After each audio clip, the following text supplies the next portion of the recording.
Perception creates power faster than performance ever will. There's one critical key to mastering this reality, but first, let's travel back to the Caribbean Sea during the golden age of piracy, where one sea dog stands out as the most legendary. A simple sailor surviving in a world ruled by rich merchants and royal navies, Edward Teach started as an unknown underdog, a rebel spirit in a realm of brutal conformity. With ambition and the courage to lead, the privateer turned pirate became a cunning strategist. The problem? Life on the high seas was filled with mortal danger. Seaborne battles were costly, risking life and limb, ships and treasure. What's more, Teach was not interested in killing. In fact, his goal was to avoid violence entirely. So, he turned to something more subtle, theater. This is when the unknown sailor transformed himself into the fearsome pirate captain known as Blackbeard. Imagine, you're some poor powder monkey sailing across the Atlantic on a merchant vessel. After weeks of open ocean sailing under blue skies without a soul in sight, suddenly you look upwind to see a squadron of pirate ships overtaking your helpless vessel. In the lead, flying a sinister pirate flag, is Queen Anne's Revenge, a warship armed with more cannons than a Russian military parade.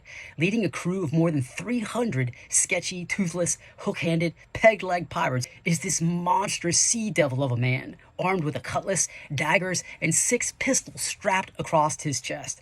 Towering over the deck, sporting a long black beard braided to look like the arms and suckers of the Kraken, he leers down on you with the wild-eyed look of a madman, all while sparks and smoke from slow-burning fuses seem to spurt straight out from his skull. Awestruck and paralyzed with fear, is it any wonder that entire crews of adventurous merchant sailors surrendered without a peep of protest? This is what's most remarkable. Blackbeard lived in a violent era. He fell into a most violent means of survival, and he traveled amongst the most despicable and brutally violent men of the day. And yet, despite all this, because his understanding of the interests of the men he was dealing with was so perfectly clear, because his impression was so devastatingly effective, never once, in the process of robbing a merchant ship, did Blackbeard ever actually murder or even harm a solitary soul.